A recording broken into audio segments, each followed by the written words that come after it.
In just a moment, Suspense with Ida Lupino. Phew, what a night. Yeah, it's a scorcher, Dad. You're lucky we thought of coming to the firehouse. If we had to sit around at that hen party your mother's giving, Hello, Mike. Hello, Ab. Say, you fellas want to put out a fire tonight. All you've got to do is turn the hoses on and squirt them anywhere. Yep, it's hotter than Hades. We're all sitting here listening to the radio. Dad, I wonder if they're listening to the Autolite show. Well, what are you hearing, Mike? We're just switching to Autolite. Besides, we like their batteries, spark plugs, and ignition systems around here. Everyone does. And everyone likes their show, Suspense. Oh, here's the show.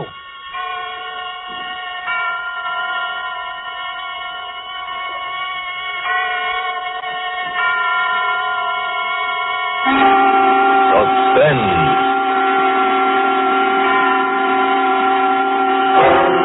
Autolite and its 60,000 dealers and service stations bring you radio's outstanding theater of thrills. Starring tonight, Miss Ida Lupino in a tale well calculated to keep you in suspense. Today, everybody's switching to Autolite. And tonight, Autolite takes pleasure in presenting Anton Leader's production of Ray Bradbury's remarkable story, Summer Night, starring Miss Ida Lupino.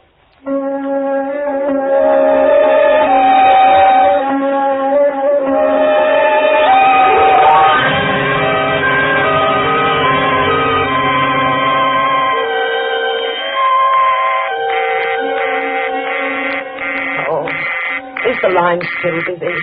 I just don't see how it's still busy. Oh, it isn't the line, Miss McCauley. It's the circuit. I've been simply swamped all afternoon. I haven't been able to get a call through to the police station for over an hour, and the mayor's office has been busy. Yes, I know. I'm sorry to trouble you, but it's terribly important. Well, if you want to hang on, Miss McCauley, I'll try again in a minute. Oh, all right. It's been this way ever since the news got out about finding poor Lavinia. You heard about it, I suppose. Yes. Oh, just a minute, Miss McCauley. I got another call. Yes, this is the operator. No, I'm sorry. That line is still busy. Yes, I'll call you just as soon as I can give you a connection. Oh, I'm sorry, Miss McCauley, but you see what I mean? Oh, dear. Oh, Miss Welsh, by the way... It was bad enough last week when they found that other poor girl, but this time the whole town is on its ear, and I can't say that I blame them, what with a maniac loose and nobody knowing who it I might meant be. to ask you, Miss Welsh. Are they sure that Lavinia... I mean, that it was the same thing as the web girl last week? Why, yes. Why, I thought you knew. I just knew she'd been found. Oh, goodness, yes. There was never any doubt about it. Whoever it was, he used a knife just like on the other girl. And then there was that same crazy cross on her forehead, you know, made with orange lipstick. That's why they're calling him, you know, the lipstick killer. Oh, yes. I thought it must be that. But I wasn't sure. I didn't know. Oh, yes, they're looking all over the state for him by now. But, of course, they don't have much to go on. And the chances are that he's right here in this town anyway. Oh, I'll try to get your call for you now, Miss McCauley. Thank you. Oh. I'm sorry, Miss McCauley. That circuit is still busy. But it can't... Well, why don't I call you back when I get through? It shouldn't be very long. All right. But please try to hurry it. It's really important. Terribly important.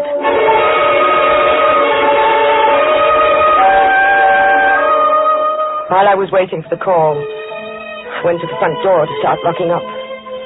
It was coming on evening. A warm summer evening. And ordinarily, up and down the street, the windows would be open. All but mine. And you'd hear the sound of a piano or a radio drifting out onto the still summer air. And people would be sitting in swings and hammocks on their front porches, enjoying the coolness at the end of the day. But not on this day. Not this evening. I locked my door, too. I went around the big, gloomy old house, checking all the windows, just like the others. Not that I needed to, really. They'd been locked ever since Father died. And he went away. All in that one terrible week nearly 4 years ago. Yes, they'd been locked, and I hadn't left the house more than half a dozen times, and nobody had come here. Why should they? I didn't want to see them. Nor they me. I was the town's queer one. But all that was going to be different now. From now on, everything was going to be very, very different.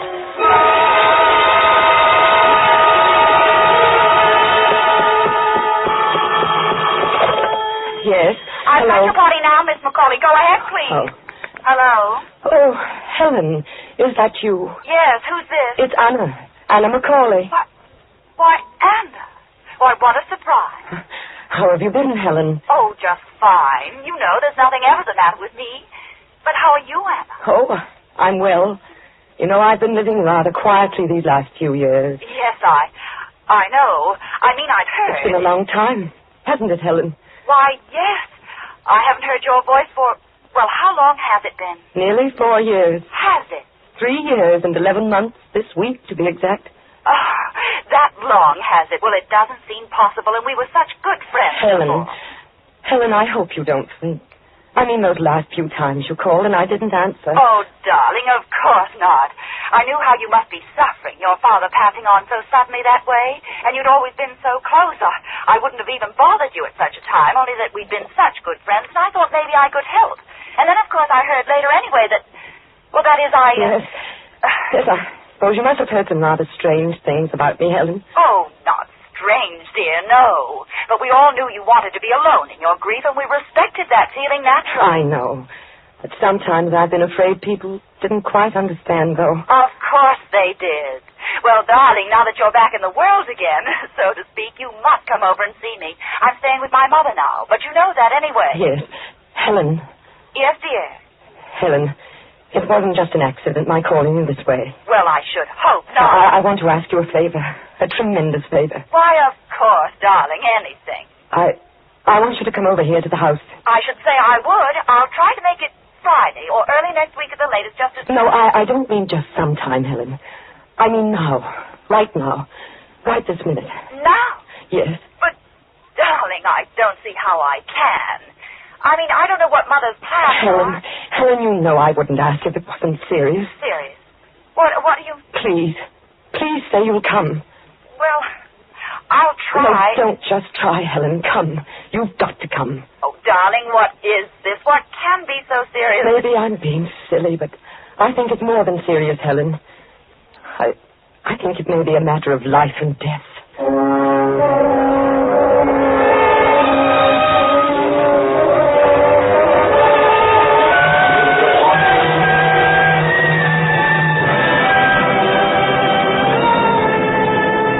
Suspense, Autolite is bringing you Miss Ida Lupino in Summer Night.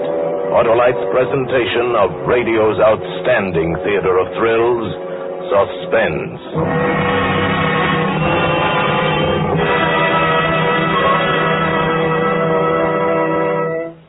You know, Dad, boy, Mom would sure get a kick out of this. Out of what, Billy? We leave home because she's got the house full of women, and so far there aren't anything but women in tonight's Autolite show.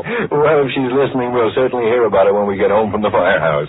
Oh, say, Mike, what's over on that workbench? But over there? Mm-hmm. Oh, them's old batteries. We're replacing them with new Autolite stayfuls. When your spark plug stutters, when your battery putters. Switching to Autolite, eh, Mike? No, we've been using Autolite for over 10 years now.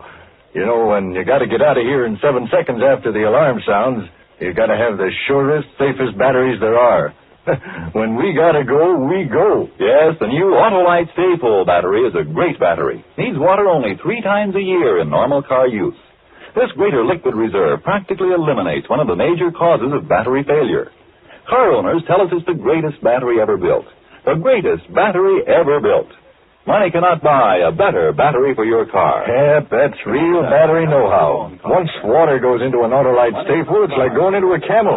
The drinks are few and far between. Yeah, and even on nights as hot as this, you don't find the Autolite Stay Full at an old oaken bucket. So, friends, see your friendly neighborhood Autolite battery dealer and order the new Autolite Stay Full battery for your car. It needs water only 3 times a year in normal car use.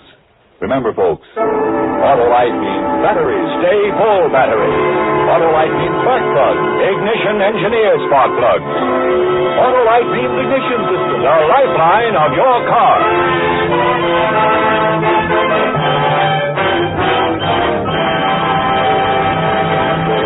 And now, Autolite brings back to our Hollywood soundstage Miss Ida Lupino as Anna in Summer Night. A tale well calculated to keep you in suspense.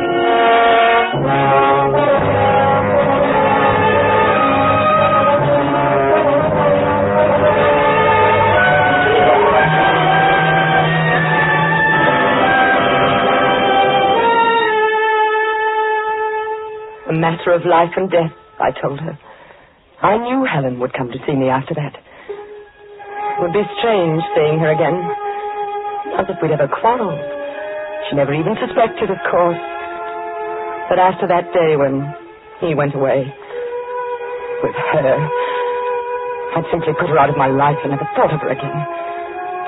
Or to be strictly truthful, I thought of her a great deal. But in a rather different way than I had before when she'd been my best friend. And now she was coming to my house again. After all these years. It should be interesting. Quite like a surprise party for both of us. Anna, darling. Helen, come in. Oh, it's so nice to see you. It's good to see you again, Helen. Why, you haven't changed a bit. You don't look a day older. Now, tell me all about it. I can't stay but a few minutes. Ted Barton drove me over. You remember Ted. Oh, yes. And he's got to be back before 7, but never mind that now. Darling, what is the matter? Helen, I'm frightened. Frightened? Of what? I'm afraid I'm going to be killed. Going to be killed? Yes, tonight. But, darling... You see, I used to know poor Lavinia. I used to know her quite well. And the other girl, well, I didn't know her, but it happened to her right near here, in the little woods just beyond the track. Anna, please, dear, what on earth makes you think anything like that could happen to you? You're perfectly safe if you don't go out. Lock the door. No, I'm not. I'm all alone here, Helen. And there's been someone prowling at night. A man? Last night he tried to get in. Are you sure? I heard him trying the doors, the windows. Well, did you call the police? No, I was afraid to. Oh, Helen, I didn't know who to turn to but you. Everyone thinks I'm crazy anyway. Oh, Anna, dear, that's ridiculous. Well, we'll call them right now. No, it'll be all right after the night. I know it will. Please, I just want you to stay with me tonight. Stay with you? Please, Helen, just this one night. I can't ask anyone else. I don't have any friends anymore. But, darling, I don't even have any nightclothes. Oh, I've already thought of that, Helen. I have everything you need for tonight. Well, I don't have anything for the morning. No face cream, not even a... Why worry about that now? Maybe neither of us will even be here by morning. Oh.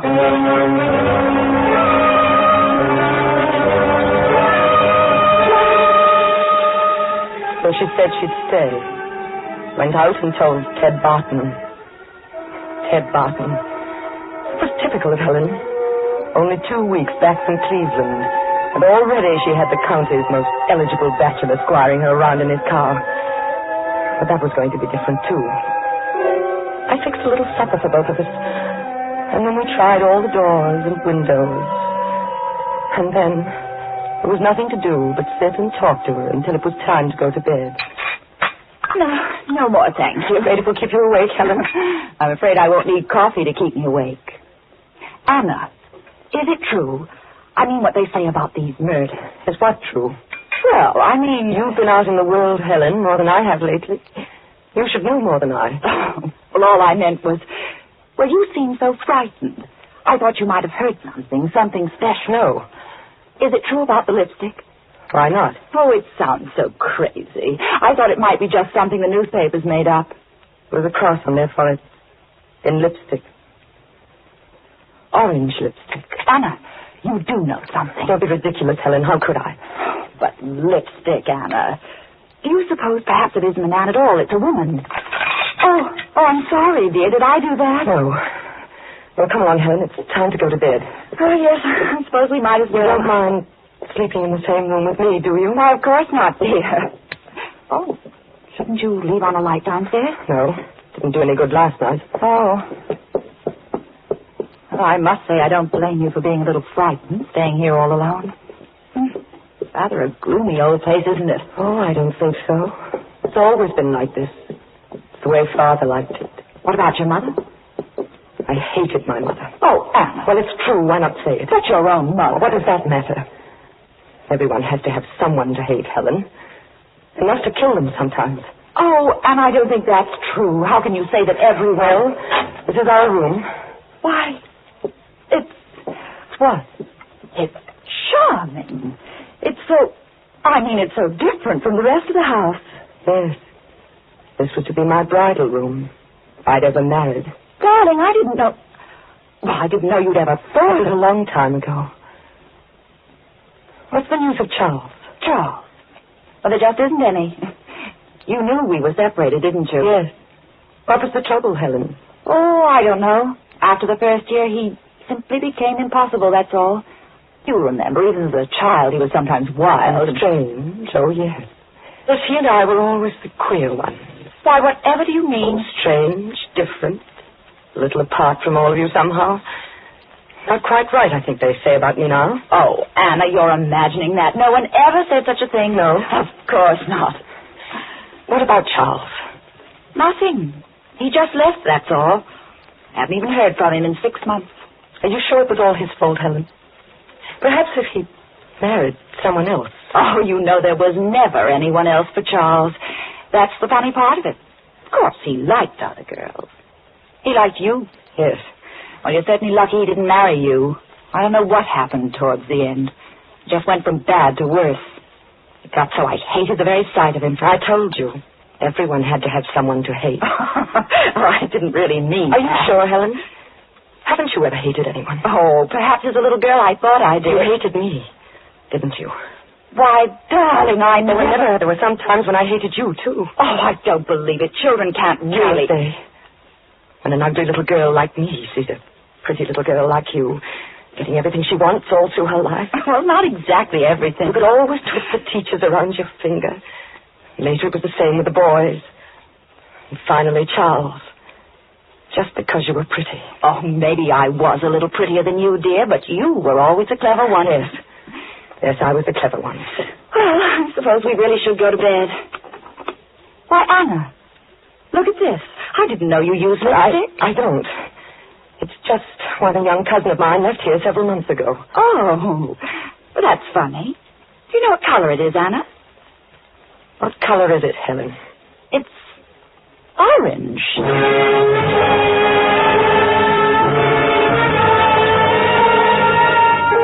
No. Helen wasn't very clever.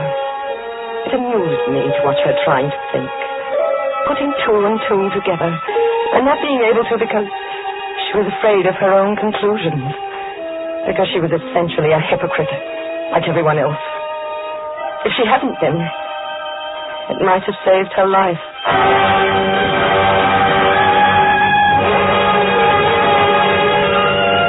It was sometime in the middle of the night. I don't know exactly what time because it didn't matter. But Helen was sleeping as soundly as a silly child when I went over to the side of her bed and began shaking. Helen, wake up. Oh, what is it? Shh, don't make a sound. Anna, what's the matter? He's in the house downstairs. Who? I don't know. Whoever it was last night, he's gotten in somehow. Are you sure? I heard him. I've been listening for the last 10 minutes. Oh, Anna, what are we going to do? We've got to get out of the house before he starts upstairs. But how can we? He'll hear us. We'll be caught. We'll go down the back stairs and out through the kitchen. We can go through the back lot, over the tracks to Judge Brown's house. It's not far, but we've got to hurry. Oh, Anna, I'm frightened. What if he hears He won't if we're careful and if we hurry. The door between the kitchen and the front of the house is locked. Are you sure he isn't in the In kitchen? the front, I tell you, I heard him. Now get up, Helen. We've got to go right now. All right. Hold my hand. Yes. While I unlock the door, the back stairs are just to the right after we get out in the hall. Oh, Anna. Come along. Hold on to my hand and try not to make any noise. I won't. Here are the stairs. Just follow me. Yes, all right. Watch out. That's the last step. Yes, I got it. We're in the kitchen now.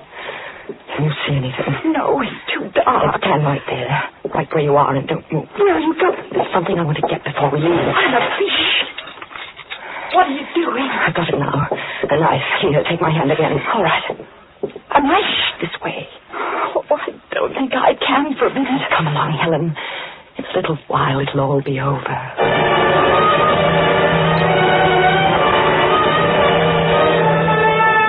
As we hurried down the path, I kept thinking of her there behind me.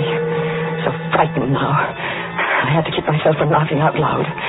It was really funny. She'd always been so confident before. At school and later at the parties we used to go to. She'd been the confident one, and I'd been frightened. While she slowly poisoned my life.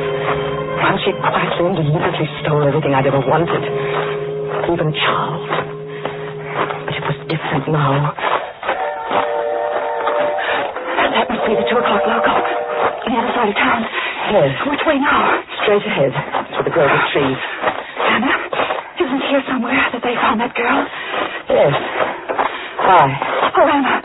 I can't go through there. Helen, come along. Don't be silly. Do we have to? Of course we do. Anna, what was that? What? Didn't you hear it? No. I was positive I heard something. Now who's imagining things, Helen? Oh, let's hurry. No. We're going to stop here. Stop. But why? Can't you guess?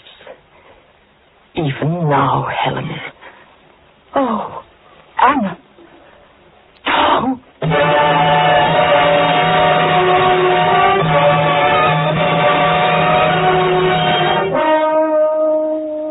She didn't make a sound. I think she'd fainted even before I struck. She died without ever realizing why I did it. I made the cross on the forehead for the orange lipstick. It seemed such a silly thing as I was doing it. But of course I had to. And then I dragged the body off the path and started home. At the railroad tracks, I turned south a few yards to where they crossed the river and tossed the knife and the lipstick over the bridge and watched them disappear into the muddy stream below. Not that it was really necessary. No one would ever think of questioning me. They would all, of course, assume that the lipstick killer had struck again. And then suddenly my heart was in my mouth. From the path ahead of me, cutting sharply across the moonlight, was a shadow. The shadow of a man. Can I help you? I didn't mean to frighten you. I just thought you must be in some kind of trouble to be out of... Oh, Anna. It's Anna Macaulay. Charles. Oh, Charles. You did frighten me. Well, if you insist on running around town at 2 a.m. in your night clothes... Oh, Charles. Charles, is this really too much of a coincidence? Why, I didn't know you were anywhere near Boone Center. Theoretically, I'm not. Just passing through. Business trip. Missed the 2 a.m. local. So I thought I'd kill the time waiting for the milk train by looking the old burg over again. What's your alibi? My what? Oh, well, that's what I meant about a coincidence. I was looking for Helen. For Helen? I don't wonder you're surprised, Charles. But it's really very simple. First, there were these, well, what the newspapers have been calling the lipstick murders. I suppose you've heard about it. I've read something about it. Well, I suppose I was silly, but I got terribly nervous, living alone in that big house. I asked Helen to stay with me. And then in the middle of the night, she got frightened and said she couldn't stay another minute and rushed out to Judge Brown's house. How typical of Helen. Yeah, well, then after I thought about it, I got worried about her and went to look for her. But I guess she must have gotten there all right. I didn't find her anywhere. You're not alone in that big house now, are you, Anna? Why, yes, I thought you knew, Charles. My father died. Oh, I'd forgotten. Well, silly to be standing here, isn't it? You've got to wait for a train. Why don't you come back to the house with me? And I'll fix you some coffee or something. Wouldn't that be nice? Yes, that would be nice. That would be very nice.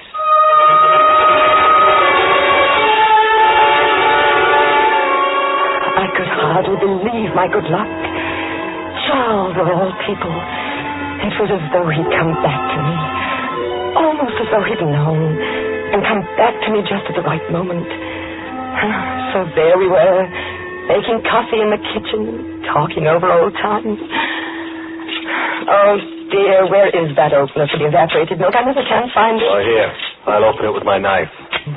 Just make a couple of holes in it. Ah, isn't that a rather dangerous weapon to carry around just to make holes in tin cans?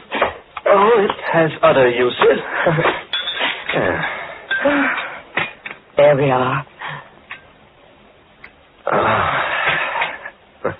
That tastes good. Charles, I was terribly sorry to hear about you and Helen. Me and Helen? That you separated, I mean. Is that what you called it? Well, she said that you'd left her. Helen always had a quaint way of putting things. Didn't you? You don't still love her, do you? Love her? Didn't she tell you where I'd been? I know, not exactly. I've been in a home, Anna. A rest home, as they call it. It was Helen who put me there. Put you there? I'm afraid committed is the word. You see, Helen thought I was crazy. Oh, Charles. I only got out a couple of weeks ago. I imagine they're still looking for me. You escaped? I had to. Oh, Charles, how dreadful for you. As a matter of fact, I've been looking for Helen. There was something I wanted to give her. But couldn't you find her? No. I thought I had a couple of times. But it wasn't Helen after all. What was it you wanted to give her, Charles? This. Lipstick. Yes. A frightful color, isn't it? Orange. Are you sure you're not Helen?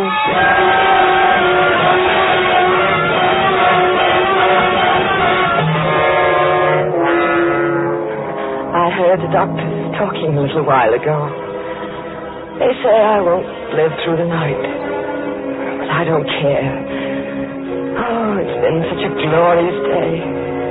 The happiest since I can remember. People have been calling on me whom I hadn't seen for years. They say I saved the town. I must have screamed. I don't remember.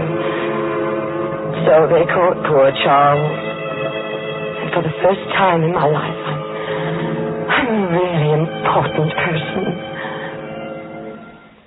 I wonder when they'll find Helen.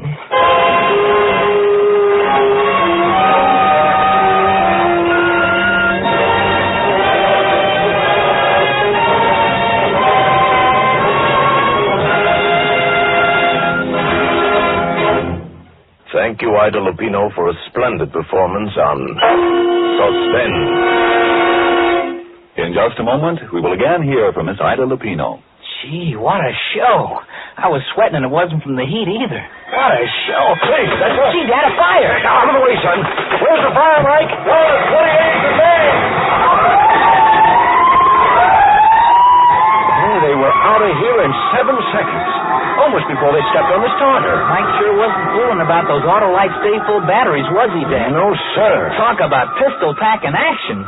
Switch to Autolite stay-fulls, and boy, you got it. When your spark plug stutter, now don't you try to putter. Switch to Autolite. When your starter's just a grinder, why, it's a battery reminder. Switch to Autolite. Keep your auto right. Just switch to Autolite. Autolite. Switch to Autolite. For spark plug life and action.